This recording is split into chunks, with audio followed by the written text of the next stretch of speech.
Step 1. After removing it with a glue remover, wipe it clean with industrial alcohol. Step 2. Tear off the protective film of the cover.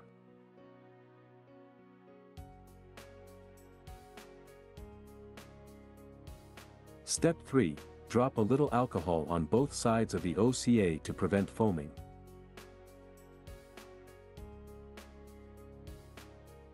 Step 4. Align the camera holes first. Position and fit them well. Step 5.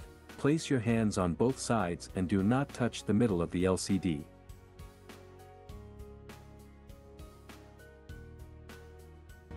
Step 6. Place the LCD on the two bonding pads. The cable connection needs to be exposed.